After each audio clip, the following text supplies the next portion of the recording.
Greetings! My name's Joe Bob, and I'm very peeved, and welcome back to Crimson Gray, Dusk and Dawn. God damn, that title keeps throwing me off. I keep almost calling it Crimson Dawn. I haven't even played Crimson. I don't even know what the fuck Crimson Dawn is, except that it's a game. Anyways. Last time, we returned to these two bozos to find that all is not quite well.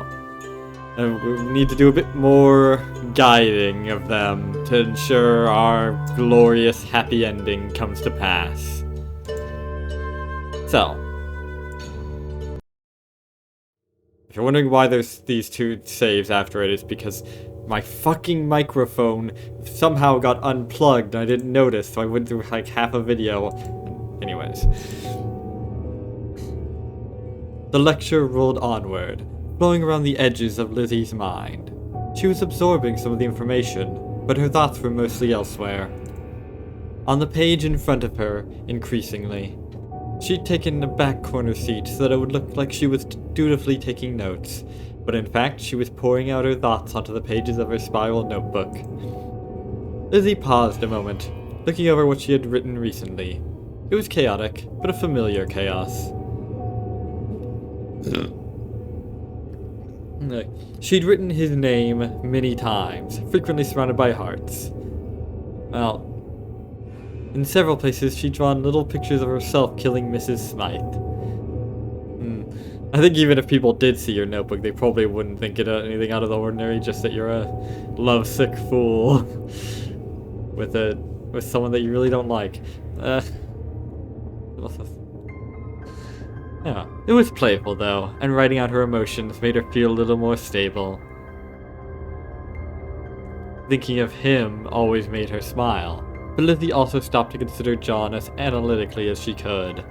Her mind ran over the roll of images she held of his face, all the smallest changes in his eyes. He was doing better than usual, she realized. Though his smile was sometimes melancholy, it felt appropriate for him, and she didn't see any other signs of depression. There were no shadows in his eyes, and he had been very affectionate last night. That thought made Lizzie squirm a little in her seat, molten lava dripping from her mind all through her body and pooling deep inside her core. Okay, so the thought of him not being depressed arouses you? Fair enough, I guess.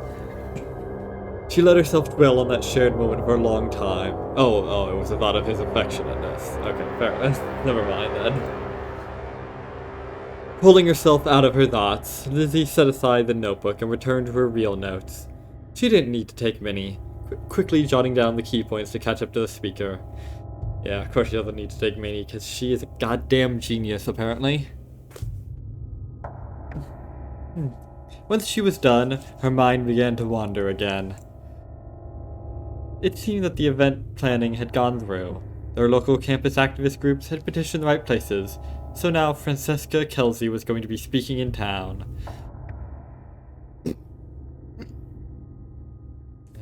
That was a good thing, theoretically. It would disturb Koitek, and it would make John happy. Lizzie had read some of her articles to try to vet her, and Francesca seemed intelligent. Her visit would probably give them nice things to talk about. She was married, too, and had been for 6 years. Everything was fine, so Lizzie didn't object to them getting a little involved in helping to set up the event. Everything was fine. Lizzie absent-mindedly realized that she was gripping her pen tightly and stabbing it repeatedly into the side of her notebook, leaving it covered in gouges. Narrator voice. Everything was not fine.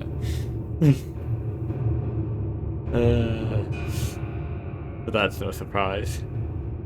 After class, Lizzie headed out and started to walk her usual path before she remembered that things had changed.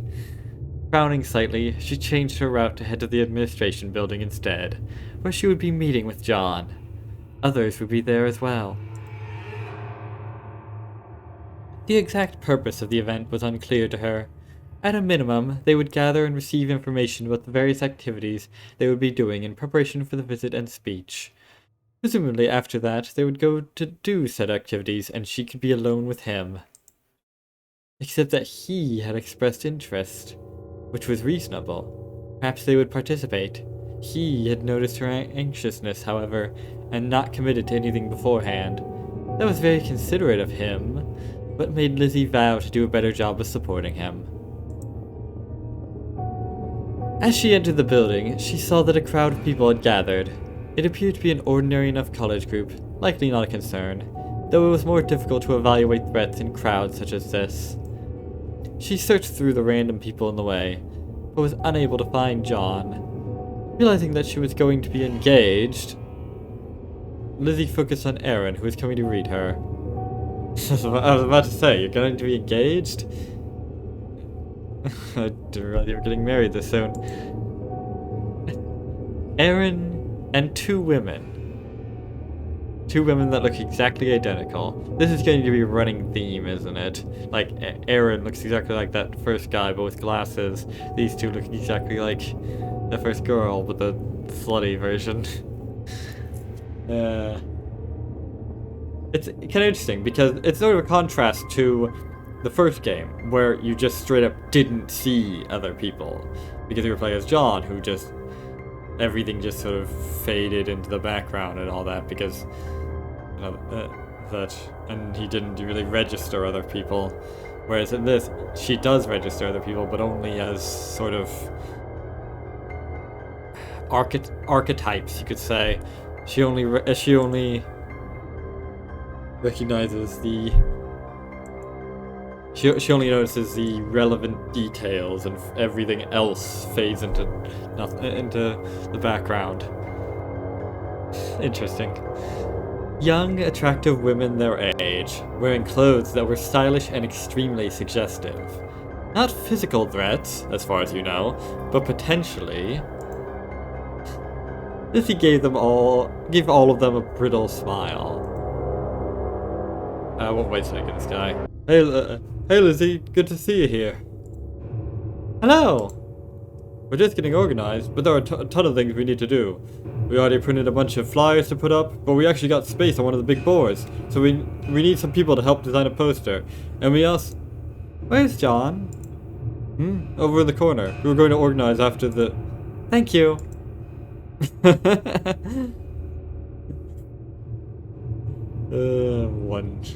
Lizzie left them, though she watched Aaron and the others for a moment longer. Aaron seemed to have noticed she wasn't completely happy, which was a problem. Being herself around John had made her sloppy, though Aaron might be more perceptive than average. Yeah, it's the glasses. They give you an automatic boost to your perception stat. She headed through the crowd, searching for John. Part of her knew that the people here were probably decent, given their interest. No, too many of them were just looking for socialization, or a cause that made them feel good about themselves. There were too many of them to judge, and some could possibly be threats. Let's see, retreat and monitor the situation. Retreat, gather weapons and monitor the situation. Interrogate Aaron. Defend John with knives. Eliminate everyone in the room. My goodness. These seem a bit these seem like slightly extreme responses.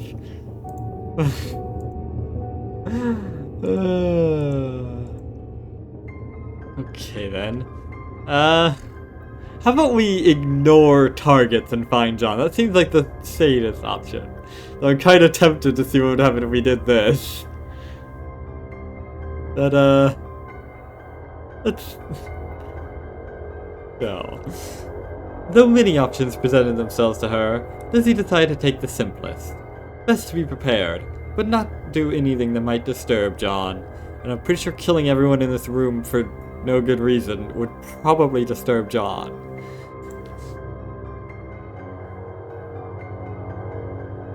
That left her feeling a little more confident in herself, but Lizzie still searched for his voice in the crowd and focused on him. There he was. Lizzie restrained herself as she simply skipped up to him, taking his arm like any normal girlfriend would do. Her fingers dug into his arm, harder than she'd intended, as he gave her a look with a hint of concern. Hello, Lizzie. Sorry I'm late. She beamed at John to reassure him that everything was alright, then also beamed at the nearby people. Not likely any threats, but she beamed hard at them anyway.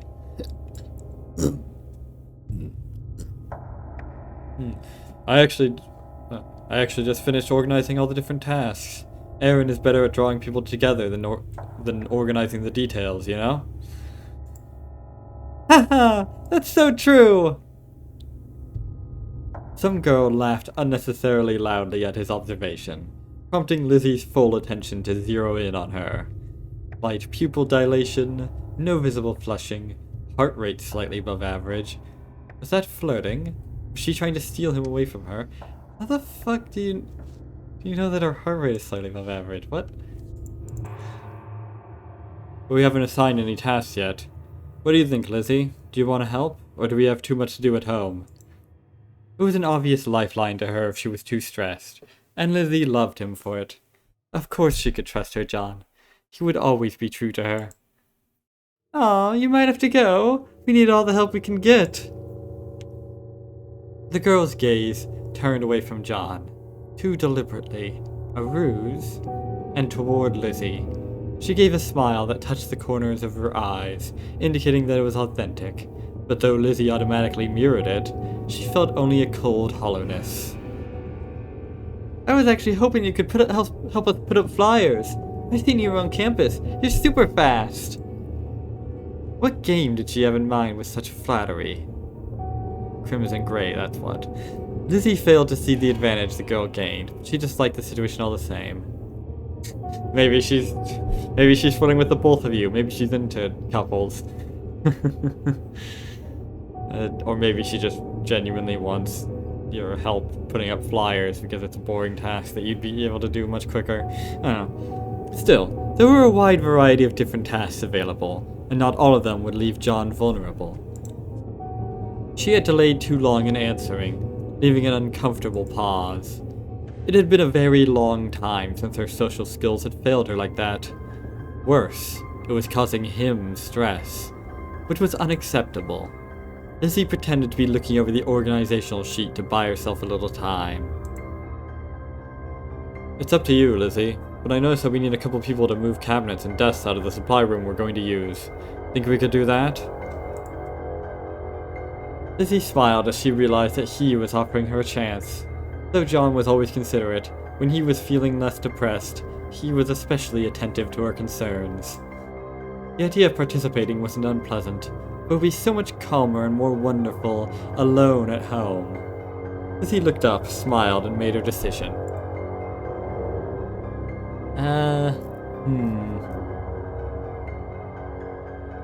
Well,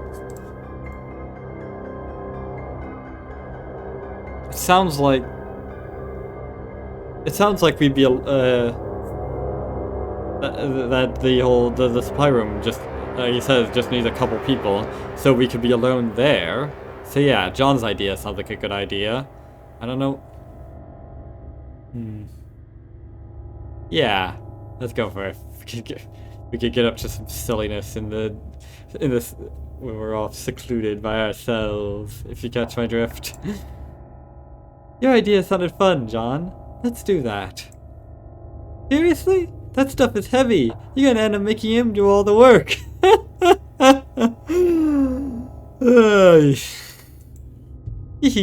I can provide moral support. Last time I saw it, I heard a girl say hee like that. It was right after she stabbed me in the gut. Good times. The girl rolled her eyes at them, but didn't try to interfere any further. After signing up and getting the appropriate key, that left Lizzie and John to head to the supply room he'd referenced. In the old art building, they headed down one of the lesser-used hallways, her arm still linked with his. Being alone together in a place like this brought lovely ideas to mind. I'm glad to see you're on the same track as me. But since they were helping a cause that mattered to him, Lizzie restrained herself. Before too long they reached the room, which John unlocked.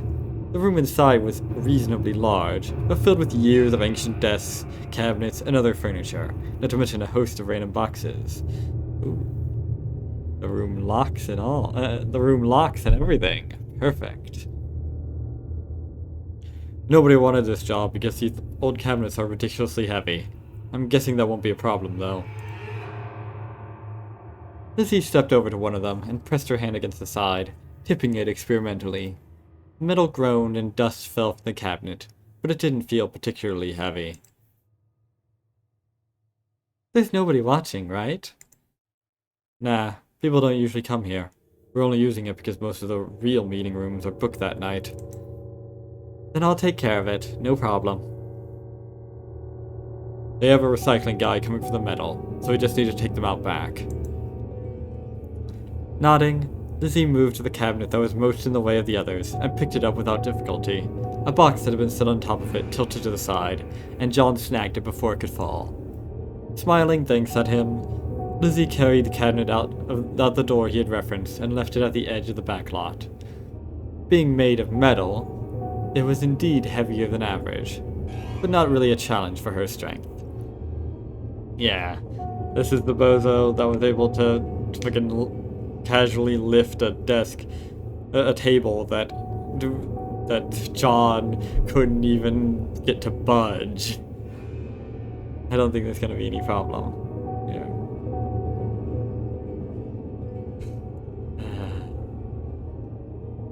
They soon found a good rhythm working together, which made Lizzie glow inside. She handled all the heaviest furniture, while John organized the rest and cleared off boxes and other materials that would get in her way. Honestly though, I'm not even sure she really needs that axe that she loves to wield. She could probably just, to defend him, she could probably just as easily cleave through people's skulls with just a stick. with her strength. But I guess an axe allows her to conserve her strength a bit more. You know, no sense using more force than you have to. Her strength hadn't been something that she'd ever given much thought when she was growing up. First something to be hidden to avoid attention, then an advantage to be cultivated. It had never been something that brought her any joy. That had changed the day she had saved him from falling. Since then, she had realized that she could use it to protect him. There had really only been a few brief moments where she had used her strength to its full potential, but she was just as happy for simple things like this as well. Yep. The two of them, working to move so many things.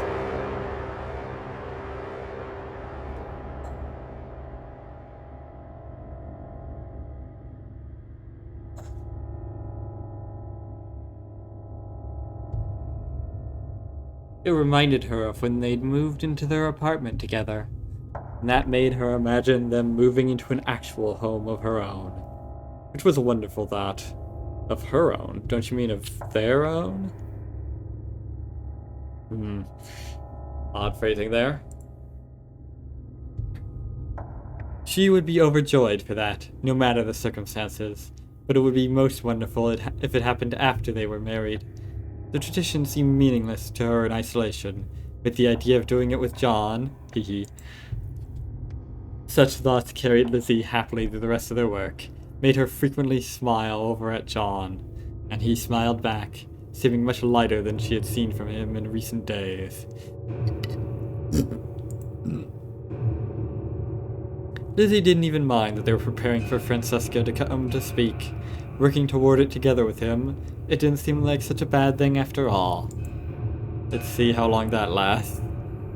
John, can you help me with these? The desks are too long for one person to carry, not without damaging something. Oh, so that's why you've been skipping them. Sure, I'll try.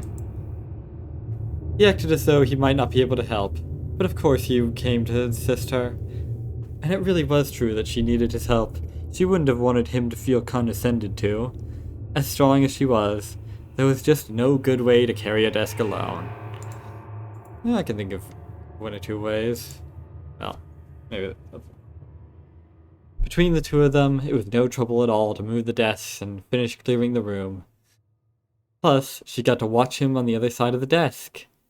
He was used to her gaze and didn't mind it, though he needed to focus on their path more than she did to avoid running into things. When at last they finished, the room was still dusty and stuffy, but at least it was empty. More time had passed than she had expected. John didn't seem as surprised, but she was glad to see the slight smile on his face.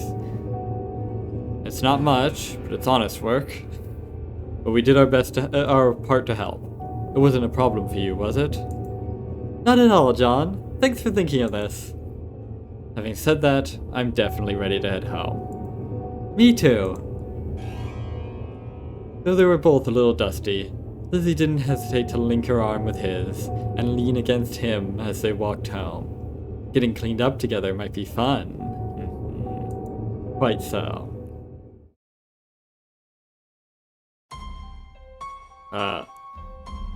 What's with this music? When her schedule went unusually well, Lizzie found herself actually somewhat troubled. Oh god, why? Is it because you're worried that something horribly wrong is gonna happen? She had no reading for classes, the shopping had gone quickly, and nothing had slowed her down. That meant that she had a surprising amount of extra time, on the one night John needed to work late at the library. Ah, suffering from success, I see. For a little while, she busied herself tidying up the house and cleaning her knives. But she found herself anxious. It was no serious premonition, just an uncomfortable feeling. She was glad to have him in her mind, and she was sure that she would find his song again, but she also wanted him in the flesh, if you know what I mean. She spent a while writing in her notebook, many of its pages now heavy with ink. Though she wasn't a very good artist, she found it soothing to draw John's face. Perhaps that would be something to take up in the future. But that couldn't hold her attention for long. This was a bad night to be home alone. After chewing on one knuckle for a while, Lizzie decided she should just go visit John at the library. She padded across campus. Padded? What are you, a fucking panther? Noting how different it was at night. That's a really nice night sky. Clouds look a bit rough, but aside from that, really nice. Good lighting too. Oh, those are a bit bright. The normal dorms were still bright and would become progressively louder as the students started to party. A few were ambling further, likely drunk or stoned. They had been invited a time or two, but for the most part, she and John didn't have connections to those crowds. Being together and off campus, even just slightly off campus, set them apart from the other students. Normally, Lizzie never gave the subject a second thought. Now, she found herself resenting their happiness. All of them wasting their time so carelessly, while he was working, alone and probably depressed. If she urged him to take fewer shifts, he would. Lizzie knew that. But as much as she wanted more of him, she didn't want to unfairly force him to do that. If John thought the extra work was necessary, then he was probably right. Still, Lizzie's eyes briefly flickered to a couple sprawled over one another in the grass. Neither a threat. They were pulling at their clothes, though, and well past the point of just making out. Before they finished college, she wanted a moment like that. Not doing something like that in public, wuss, but simply being together by the trees, enjoying themselves. College should be a time of happy memories. Light years between the drama of their meeting and the difficulties of adulthood. I wouldn't know, I didn't go to college. She wanted something she could remember forever, maybe capture in a picture, yet right now everything was so complicated. Lizzie frowned and looked away, increasing her pace. It wasn't fair. The library itself was basically deserted, since few were doing research on a Friday night. That was why John ended up with a long shift, and why he took it, getting paid to do his own work. Which is, in a way, that's sort of what I'm doing here on YouTube, getting paid to do my own work. Well, actually, I'm not getting paid yet, but I will eventually be. And if you want to make sure that I'll be getting paid sooner rather than later, make sure to like, comment, and subscribe. Anyways, Lizzie found herself shifting to walk silently instead of giving a sign of her presence. This could be a good opportunity to observe him without him being aware. Ah, yes. The noble John in its natural habitat. It is a beautiful yet terrifying sight.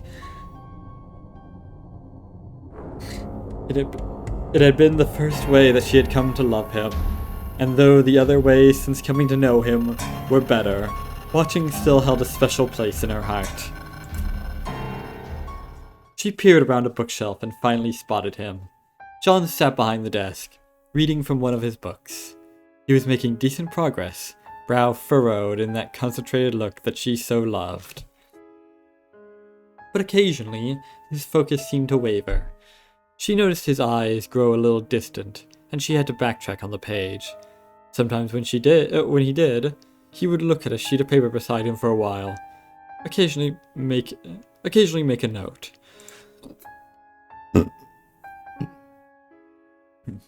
Were they just his notes? But she knew John's note-taking habits extremely well. That wasn't how he usually operated. It was as if he was trying to read, but simultaneously distracted by thoughts of something else. Lizzie trusted completely that whatever he was working on was important. But she could also see that he was getting tired. John always tried to push himself too far, letting his energy run down and often leading him to become depressed again. Smiling to herself, Lizzie straightened. The library was empty. Maybe he needed something a little different. Perhaps. Lizzie smiled and approached him, making sure to make enough noise for him to hear. She wished that she was wearing something sexier than sweatpants and a t-shirt, but it would be fine. John looked up and smiled. Oh, glad to see you. Nothing to do at home either, huh? I did everything already, aside from you. You don't seem too busy either. She shifted her posture, leaning on his desk and arching her back toward him strategically. Her smile shifted from pure happiness to pure desire. The effect was not lost on him. Wow, you look great. But, I am supposed to be working right now. You're supposed to help the people who come into the library, right? I'm the only one who needs something right now. Without breaking eye contact, Lizzie slid an arm up one of her shirt sleeves and pulled the strap of her bra over her shoulder, then repeated with the other arm. John swallowed but kept watching as she reached behind her back and under her shirt, making it ride up her stomach a little. Preparation complete, Lizzie undid the clasp and wriggled out of her bra, then pulled it from her shirt and held it dangling from one hand. John, don't make me have done all that for nothing. You can take a break, right? John swallowed and got to his feet quickly. Let's find a break room. They hurried into one of the small study rooms at the side of the library, Lizzie watching John smile and laughing softly. It was so nice to see him give in and play sometimes. The study room held nothing but some bookshelves, 2 chairs, and a table, but the table was at about the right height, and the edge was smooth, so that was good enough. Knowing he might feel guilty about hurrying, Lizzie took it upon herself to bend over the desk and slide her sweatpants partway down. John, hurry. I don't want to wait. Okay then. Gonna be cutting this part out. Because YouTube is a fascist organization. Be back in a second. They cleaned up and pulled their clothes back on in a hurry. Then headed back to the main desk. Anyone who saw them, bodies flushed, clothes askew, would have known exactly what they had done. Each other. And that fact made Lizzie immensely happy. There was no one there, of course. The library was every bit as empty as it had been before. She had expected John to look relieved, but he actually didn't seem to care, just smiling at her. Do you want to stick around? I wasn't getting much done anyway. Sure. At least you got one thing done. He spent the rest of his shift alongside him, occasionally reading, but often just leaning against him and breathing his scent. She could still smell what they had done, and it was a wonderful reminder. Also wonderful was that the tension seemed to have eased from him. Sex had been exactly what he needed, making Lizzie doubly glad that she had given in to her desires. When the shift finally ended, John locked up and then they headed home together. As they walked, Lizzie was surprised to feel his hand slide down from her waist, caressing her curves. Maybe they weren't done after all. Lizzie eagerly pulled him home faster.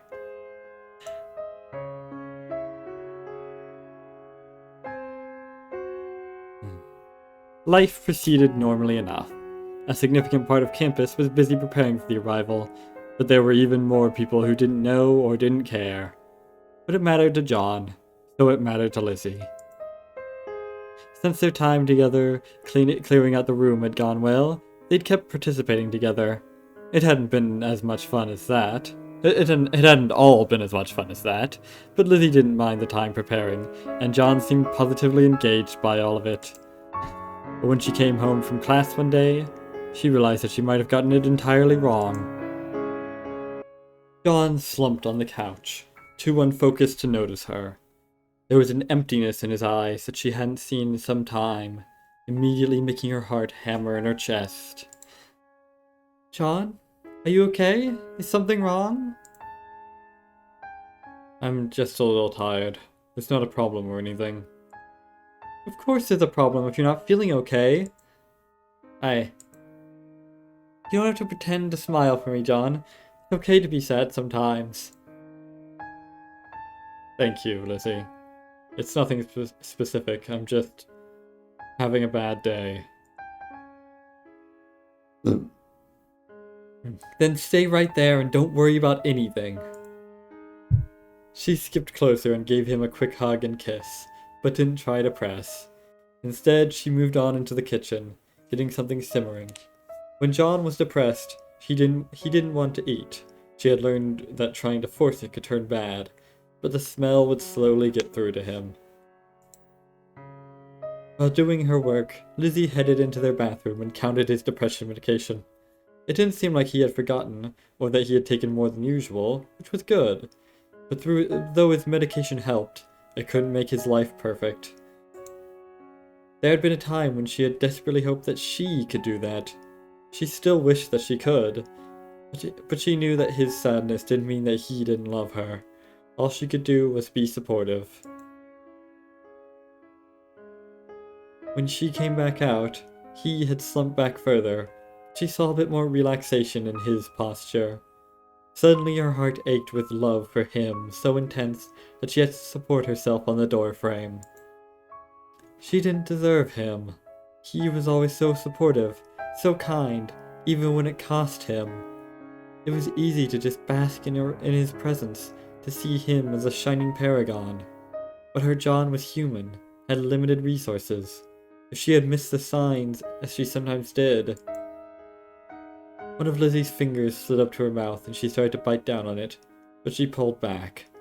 John wouldn't want her to do that. Instead, she moved into the room, determined to give back this time. She checked on the soup, then went to sit beside him, just touching his side a little, being present without demanding anything of him. John smiled at her, but didn't say anything. It was a quiet smile that faded into sadness. She loved it too. These incidents always magnified her love for him. She didn't love his depression, but when he was like this, he seemed so truly real that she couldn't take her eyes off him. Lizzie restrained herself and just sat supportively. After a time, though, she shifted. Later on, maybe they could eat, but until then... Do you need to talk about anything? I'll be okay. I think I just overextended myself preparing for Kelsey's visit. Oh, I haven't been pushing you too much, have I? It was so much fun when we worked together before, so... No, I don't mean that at all. It's just so much to do. I know you want to help, but you know your limits, right? You can't help others if you're not okay. You're right. Thanks, Lizzie. Lizzie thought that their conversation had gone well, but she was plagued by doubt. She hadn't noticed this depression incoming, hadn't been able to prevent it. She began going over every interaction in minute detail, wondering where she had neglected something. Lizzie realized that she needed to get out of her head. If she let herself keep thinking that way, she would end up spending the evening developing elaborate plans to kill someone or kidnap John to safety. She needed to do something, but what? A good question. Yeah, let's just be quietly supportive. Seems a safer option.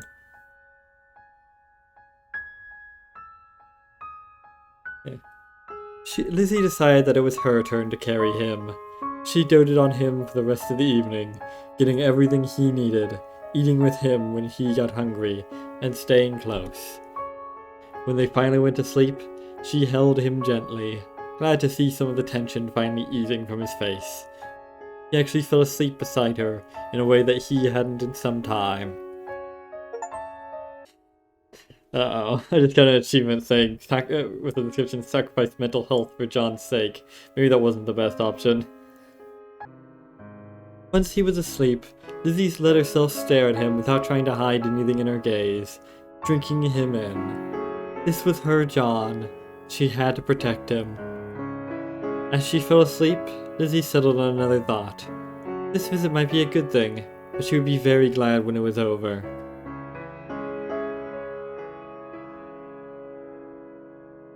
When the day finally came, it wasn't as grand as all the build-up had led Lizzie to expect. It was just another speaker coming to campus after all, and as one of the better universities in the region, they got plenty of speakers. The growing power of pharmaceuticals was a somewhat hot topic, but it was hardly a source of celebrity. Her expectations had been tempered by John's attitude, though. Aaron and some of the other organizers were exhilarated, as if a visit from a guest speaker would change everything. But as usual, he was more reserved. It was one of the things that made his love for her so special, and she loved it as part of him. The low-key nature of the entire thing did a lot to calm her anxiety, though Kelsey had filled many pages of her notebook with plans in the event of an attack. But given that this was one stop on a long speaking tour, it seemed less likely that Koitek would actually try anything. They were headed out to attend soon, and though it was going to be as casual as most events on campus, Lizzie had dressed up a little out of habit. She lingered by the cabinet, trying to select which weapons to take along with her. The problem was that she had room for so few. Her axe, of course, but the knives were always a problem. Ready to go, Lizzie? Almost, John. Let me pick a knife. Just let me pick a knife and I'll be with you. He leaned against a nearby wall, watching her thoughtfully as she chose. After a moment, he spoke slowly. I'm just wondering, would you be happy if Kelsey managed to destroy Koitek somehow? Of course! It's a terrible company. Give you that awful drug and try to take us apart. But she isn't going to destroy it. Just regulate it. Maybe things will get better, but I want revenge. I meant destroy in a metaphorical sense, dismantling the corporation. You're more thinking leveling it to the ground? Blood and flames! Lizzie answered happily and finally picked a slender knife. A good balance of range, heavy enough to be durable, but thin enough to augment her axe with stabbing potential. She set it into its place and turned to him.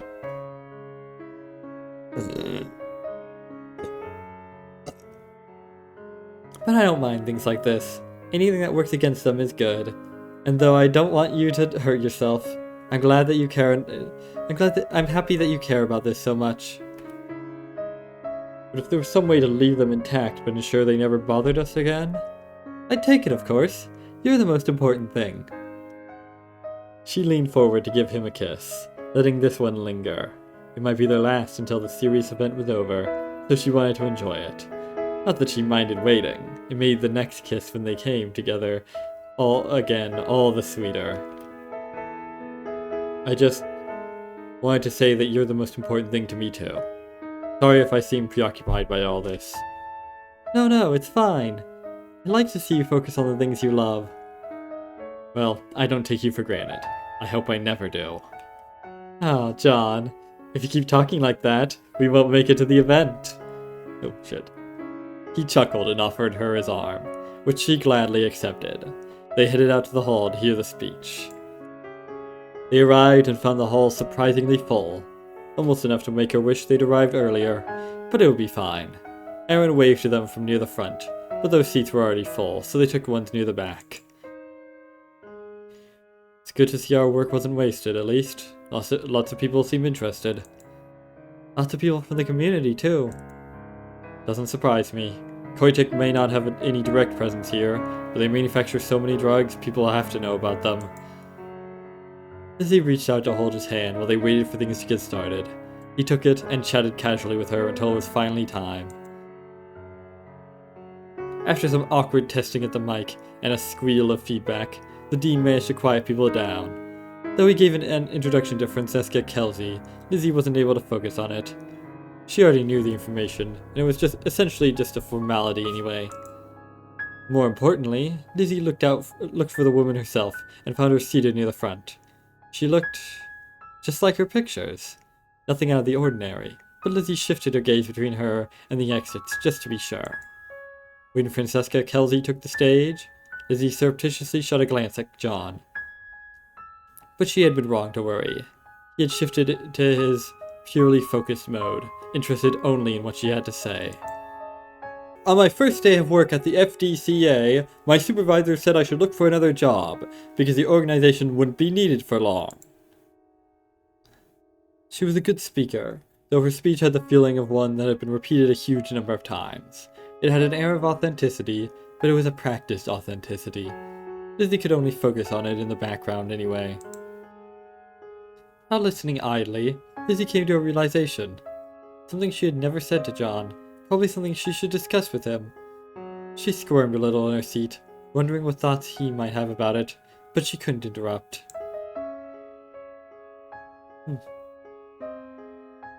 Some people might have said that Koitek created her, with their ill-advised experiment when Abby was pregnant. Lizzie had never felt that way, until now had not reflected on the fact. Now she understood why. The experiment might have made her different from other girls. But Lizzie didn't care about that. What mattered to her was the person she was now, shaped by her years growing up, and most importantly, shaped by John. Her world had felt so hollow and empty. And then when she had found him, she had been monomaniacal in her focus on him. But he had opened up a new world of possibilities for her. Unable to contain herself, Lizzie leaned over and kissed John on the cheek. He blinked in surprise, and then smiled at her. Resting her head against his shoulder, Lizzie let her focus drift back to the speech for a moment. The industry's lobbyists would have you believe that their self-regulation has been and will continue to be effective. The primary example is that is always brought up is how thalidomide was kept out of the United States, and so many children were spared birth defects. But as I demonstrate thoroughly in my book, this was more a quirk of fate than self-regulation, and that thin layer of defense will not be remotely adequate given the massive increase in research and development we've seen over the past 2 decades. Most notably, many of the newest drugs being produced treat conditions that are fundamentally subjective. Their consequences, if any, will take years to emerge and may not always be as clearly defined as birth defects. Make no mistake, there are people alive today bearing the scars of this unchecked research. Sooner or later, they will come forward. Lizzie sat tensely, deciding to hold in her concerns over that development. But John had already considered that. He squeezed her hand and bent closer to whisper to her. Are you alright? John, would you want me to step forward and do that? No. And anyways, what she was talking about was more accurate to his experience, not yours. His answer came immediately. Lizzie was a little surprised, and John seemed to have taken himself aback, but a moment later he smiled. No, you matter more to me than all this. Anyone who stepped forward will be surrounded by a horrible amount of controversy. I want you here with me. Her smile widened, and Lizzie leaned in to kiss him, tears in her eyes. She had so many things she wanted to say to him, but some people around them were already glaring at their whispering. When the two of them kissed, most of the glarers rolled their eyes and turned away. The speech ended with Francesca's usual conclusion. The FDCA was toothless compared to the pharmaceutical giants, and the world needed a far more comprehensive set of regulations. Part of Lizzie's mind acknowledged that as true, but it seemed a very distant and clinical thought compared to the warmth inside of her. After the speech, the floor was open to questions, which drew their attention away from each other. This was the part John was most interested in, after all, and Lizzie agreed with him that they were more likely to hear new information during that part. The first person to get the mic asked a boring, generic question about what students could do in the face of giant companies. She also had a flirtatious walk, so Lizzie scowled at her for both reasons.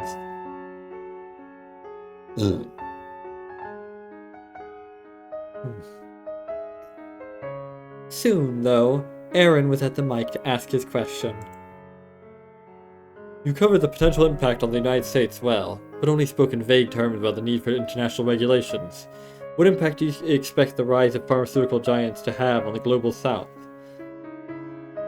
It was a lit question Lizzie hadn't really given much thought. She reflected that Aaron was always caring about impoverished and disadvantaged people. That was not a trait Lizzie shared, but looking at it objectively, she decided that it was a good form of kindness. She appreciated kindness in John, so she should give Aaron some credit as well. Being with John really has changed you. That's a pretty significant step, really. And it all springs from the appreciation of John. Such an interesting mind that you have, isn't it? Outside of her mind, Francesca paused for only a moment before answering. Her response was smooth, but it lacked the practiced air of her speech. Any large corporation is going to have a global impact, of course, and we'll see it especially in the rainforests and in mineral-rich countries. Needless to say, those relationships will be exploitative. But I think we should be most suspicious of the actions that actually seem most benevolent, specifically the ostensibly altruistic donations of drugs to various countries for free or produced at cost. For example, I have long believed that Cesar Inc. is distributing insufficiently tested drugs and effectively using the supposed beneficiaries of their donations as test subjects. But there can be serious concerns even for well-intentioned attempts, such as the mental stimulants Menninger AG donated in sub-Saharan Africa. They've had a positive impact on test scores, yes, but those drugs have serious long-term side effects when not taken according to a rigid schedule. Given the reality of the situation, both financial and personal, many recipients simply won't follow or even have a chance to follow the proper course. We'll be seeing the consequences of that for years. A decent question, if not one that had held particular interest for her. Lizzie listened to a few more bad questions before she sensed a general movement in John's body and realized that he was getting up to ask a question of his own. She nodded to him and let go of his hand. She listened in irritation as other people asked questions, but finally it was his turn. He cleared his throat nervously. It wasn't so uncomfortable as he might have been before. For those of us who want a career in this field, where do you think we can make the most difference? What balance do you see between regulating from the outside and trying to change the organizations from within? Not a bad question, though Lizzie found herself wondering just how much it mirrored his thought process. He had discussed his thoughts about the future with her, of course, but there was something different about hearing him state them out loud in front of so many people. A good question, but a difficult one. I'd like to believe that the best answer is the FDCA or another regulatory body, but I'm not sure I'd recommend someone who hasn't started their career to go that direction. We'll see what happens with our lobbying over the next few years. As for reforming from within, I'm tempted to say that's impossible. Looked at SoftSynth. It carried the Japanese economy for a time, but now internal conflict is threatening long-term deflation. In my mind, the biggest threat is that corporations will lack meaningful competition and make it effectively impossible for anyone to regulate them. So honestly, what we might need more than anyone is business majors. That got a laugh from the audience, but it struck Lizzie as a serious answer. John pondered it as well. his eyes contemplative as he returned to sit beside her. Lizzie was dying to know his thoughts, but for now, she just smiled as he sat down beside her. None of the questions after that were particularly notable. Lizzie began to get nervous as her time ran out, since if something bad were to happen, it would likely happen toward the end. Yet it ended without incident, as had every anxious situation in the years since the battle with Koitek operatives, but she was only slowly beginning to relax. Yep. If all those events had gone smoothly, maybe their wedding would as well. And if that was true, then what were they waiting for? Good question. Lizzie gazed toward John as they headed out, pondering the thought. But there were so many things they were dealing with, so many considerations, so many thoughts, and it was wonderful just being with him. There was no need to rush. Setting the matter aside, Lizzie happily just discussed the speech with John as they headed home. There would be discussion groups, but the only person she wanted in her group was him. They talked late into the night, and happily fell asleep still in their clothes.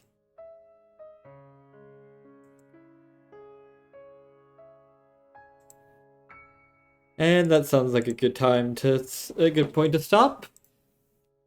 Alright. So that was another episode of Crimson Grey. Where we successfully avoided murdering an entire room of people for no good reason, had some fun in the library, and had a very calm, and the event that we were worrying about went completely smoothly, as far as we know. So far, nothing bad has actually happened in this game, which is honestly making me a bit nervous, just like she is. Waiting for the other shoe to drop. But then again, maybe this whole game is just gonna be about, you know, her struggle, her internal struggles and everything, and nothing ridiculous is actually gonna happen. Who knows? We can only hope that things will continue to go as smoothly as they did today. Although, of course, hope is the first step on the road to disappointment. But, without any further ado, I have been Joe Bob, and I'm very peeved. And remember, dislike the video, unsubscribe if you're for some reason subscribed, and leave a nasty comment in the comment section down below. Fuck you all so much for watching, and so long, suckers. You're gonna be okay, kid.